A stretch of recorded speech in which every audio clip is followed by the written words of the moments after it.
Hello, this is Lisa Russick with the podcast We're All Psychic. Yes, I still think we're all psychic.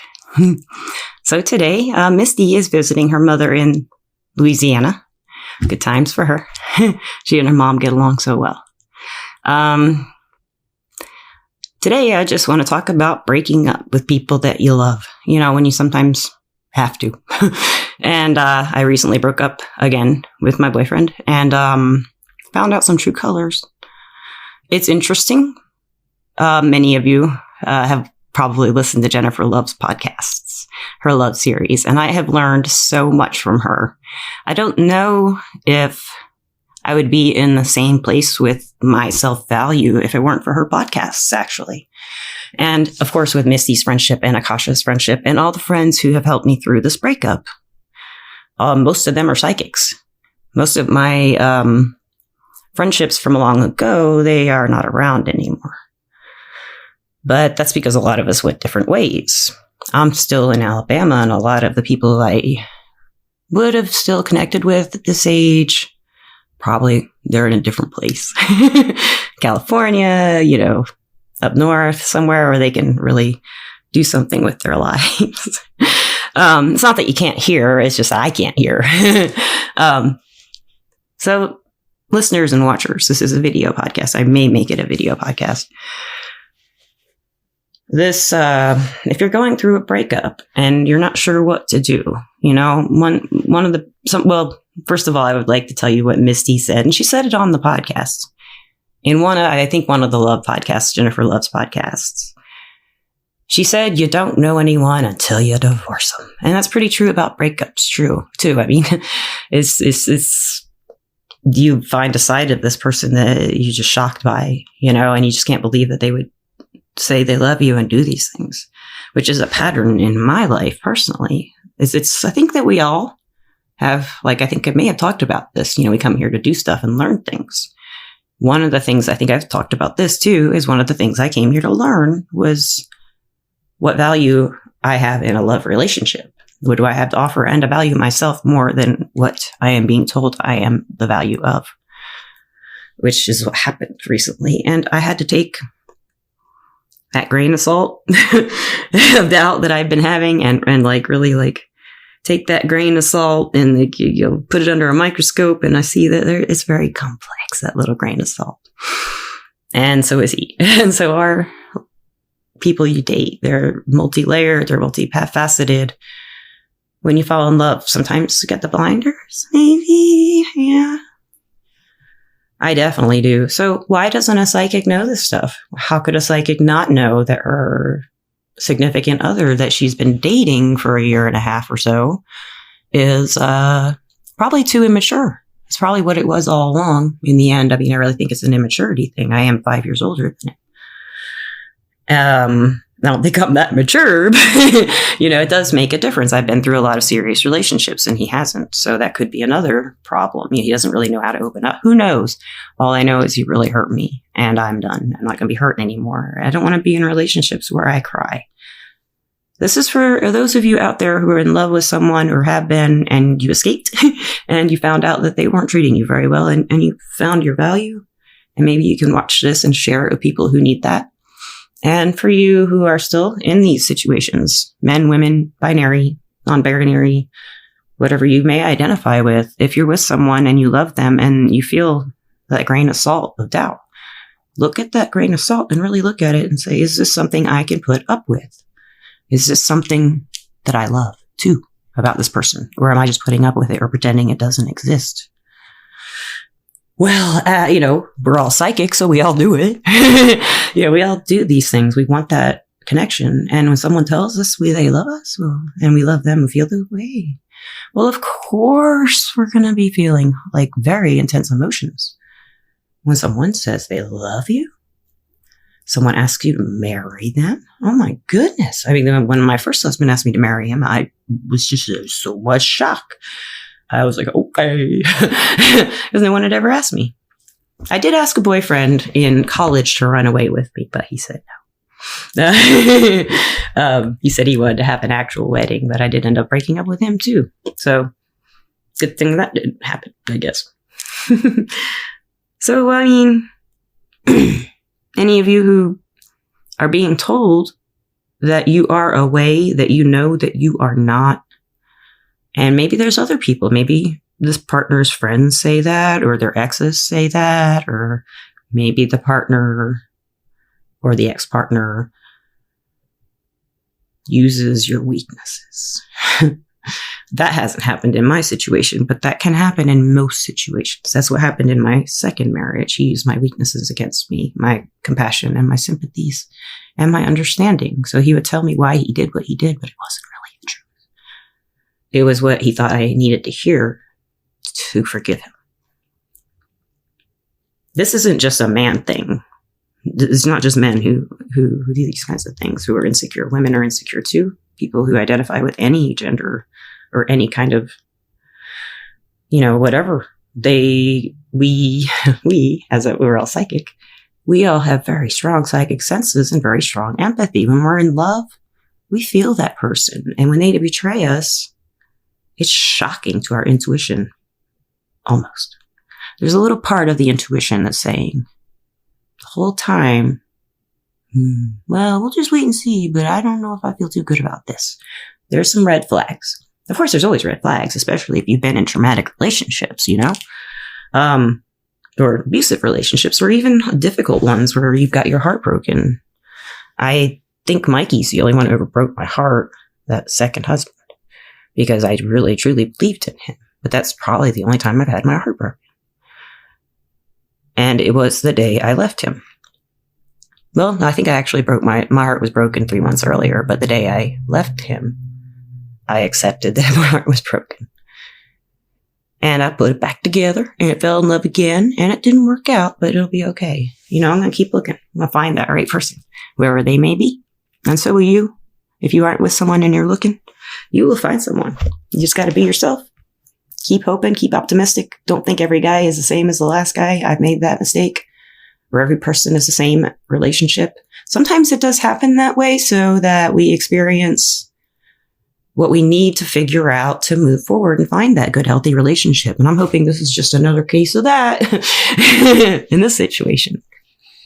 The hardest part in my situation, I think, for me, is that I've known him for 10 years. I knew him for 10 years as a good friend before we started dating, and I don't know this person now, the way he's acting. So, I do think he's acting out of character, but I'm probably wrong.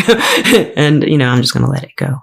And that's very hard. So for me, a lot of the processes of letting it go, I imagine like his energy in my body, in my cells, under my skin. I imagine, especially in the cells, like I imagine his energy, like that's keeping me to him and thinking of him and feeling the passions and loves. So I will imagine each cell just releasing his energy. I'll usually close my eyes, lie back, and just imagine it just like releasing out of here and out of my sacral and out of my solar plexus, especially, and out of my third eye and out of my crown. In Reiki, you flick out the window. So if they're out of my throat, I'm not going to talk about him anymore. Of course I will. And, and in Reiki, you kind of wipe off the resentments off your shoulders. This is where they're kept a lot. You do this, get you a smudge feather. Misty makes them. You can get a smudge feather, and I wish I had one handy. I don't. You get a smudge feather and just kind of brush off resentments, sage around here. Maybe I'll do a little example. What do you think? So I did a transfer, and I'm here now because I want to give you an example of getting rid of some of this energy other than the meditation kind of stuff I just explained, letting it out of your cells. So I've got a good old trusty smudge feather that Misty gave me and made. And I have a shell Misty gave me, and she stained it so I could put stuff that I burned in there. And I have a pink candle. Self-love, compassion for yourself, compassion for other people. And of course, something to put the candle in. And I have Palo Santo. And I have mugwort or black sage. And I have some white sage in here that's already a little burned. Sorry. So first thing I will usually do at this point is I will light the Palo Santo. And I like a torch, so I do. So I light the Palo Santo.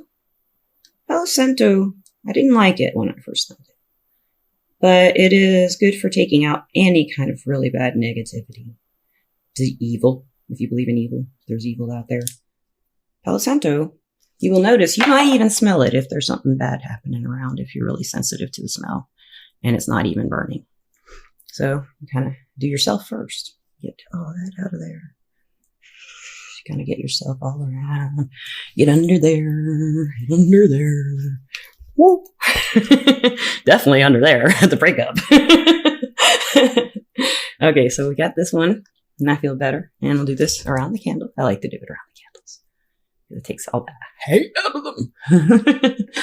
So now, I use the black sage as a neutralizer. I like it to neutralize the energy. That's how it usually works for me. So, as I get my torch. And yeah, I'll burn some mugwort or black sage. I have a lot of stuff to burn, but this is just what I'm going to do for now. This will work. This is black sage, mugwort. And first things first, on me. Gotta get all the spots right. Gotta get all the spots. As above, so below. And, I like to neutralize the candle after getting the evil out. Getting the hate out of it. Not that a candle has hate, but just in case. I put some in it. That's the mugwort. Get the microphone too in the screen. You guys need some? Ooh. Okay. And then, at this point, I will burn my white sage and lighten the atmosphere. Let's see, I like to burn the white sage. You've seen me do this if you watch some of the podcasts. There's my little silver thing. So I just catch it on fire. I love doing this. Sometimes I'll put oils in them so they'll catch high up on fire. But just the dry ones will. But the oils are kind of more for a little oomph, like protection or something like that. Or, I could put some self-love in there. But I really just want to cleanse my areas. And that's what I'll do now. And then behind me, under the butt, up the skirt, and across the screen. And then I just get the candle. Oh, that's feeling good now, isn't it? You like that?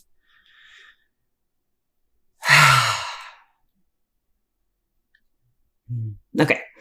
So now I will look for something. Oh, here we go, guys. Now, when I write on a candle, I like to use something that is applicable to the situation. You don't have to, though. It's just me. I like to get out crystal that will be suitable. So I'm trying to get some, self-respect, self-compassion, self-love, peace of mind for myself about me, because he said terrible things to me and they aren't true. But part of me that's weak and insecure and afraid and loves him, believes him. And I need to stop doing that because he's not right. People take advantage. This is a clear quartz. Let's look at this little guy. Yeah, that's a pretty one. We'll write with this quartz because it's clarity. That's kind of what I want. So I write my name, Lisa Russick. And I'll put Elaine in here because there is another Lisa Russick. That's a long story. Okay, and now on the other side, I've written Lisa Russick Elaine on this side. And on the other side, I'm going to write self-understanding. And compassion for my limitations. That sounds all right, doesn't it? So sometimes I'll put symbols on them. I think I just want some self-love. I'm going to put a little healing on here. You can make your symbols or you can just find some you like. And I'll put healing and love, self-love, healing and love. And some more self. And some protection. No rulers over me. Not even me. And then some more healing. And then some more love. And at the bottom, I'm just going to put a heart just because I feel like it. There's no certain way to do this. It just makes me feel better, and it actually takes away a lot of the anxiety and pain to do this stuff. So now I'm going to charge the candle. Sometimes I might put some oil on it, like self-love or healing, but I don't have any. No. I have good vibes. I could use some good vibes. This is one I made called Good Vibes. It's a magic oil, magic potion. I like calling them potions still, but it's because that's what they are. They're also oils though, and they are magic. So I'm putting this on there. And when I made this Good Vibes, I meant it to bring good people into my atmosphere. And not necessarily for me to feel the good vibes. Bring some good vibe people around. If they come around, they'll feel good vibes. And maybe I will too. So here I'm going to put the energy into it.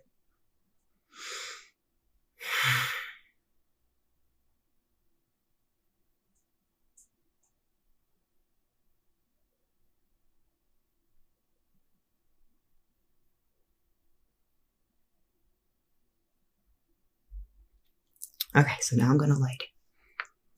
I'm not going to leave it on this ottoman, but see, as these candles don't quite fit. But you can squeeze them.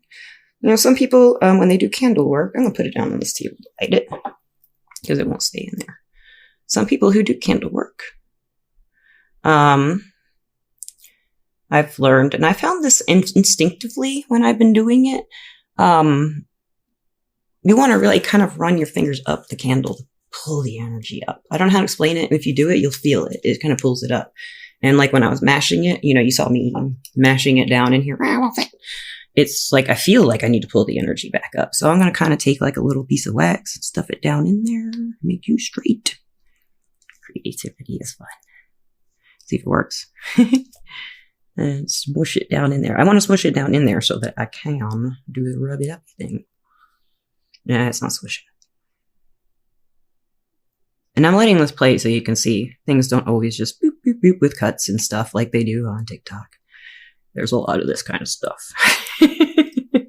Well, my little wax didn't work. Let's put it right here. Let's see.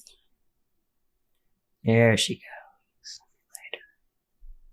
Oh, she keeps falling. She doesn't want to offer her stability. I need stability. Really? Okay. She's going to lean. I guess she's a leaning tower of compassion. So I'm lighting her. Maybe I'll show her to you. See? Yeah. So I actually do feel better. I don't know if you can tell by my voice or if you're watching by the way I look. But I've got one last thing to do. This is my favorite. Smudge feather. You can get at your chakra. You get your resentments. This feels good to me. You get your heart chakra. Get your stuff off your arms. Get it all off and out. It actually helps with pain too, because I get my lower back sometimes if it's energy collecting, and that will be very helpful for me. Did I get you? So, I'm not over the breakup, but I feel a ton better right now. Anyway, listeners and watchers, I always love you, and I will always love my sponsor, Everclear. Everclear is an advice app. You can get advice from psychics and empaths to get the clarity you need to create the life you deserve. I am an advisor on Everclear under the name Leesa P. Leesa, and the letter P. And listeners, watchers, I just love you. And I miss you. I said that last time. I don't know why I say I miss you. I think it's because I'm not doing as many podcasts as we've been packing all in. And when I do podcasts, I have an audience. It's you. And I miss you. Write me emails. Say hey. And everybody have a great day. And if you're going through a breakup or you're trying to decide if you should let that person go, examine that grain of salt. Maybe do some meditations. Figure out what you need to know and what you need for yourself and what you deserve. So thank you very much for listening and for always being there, listeners and watchers. And I love you. Goodbye. Peace out.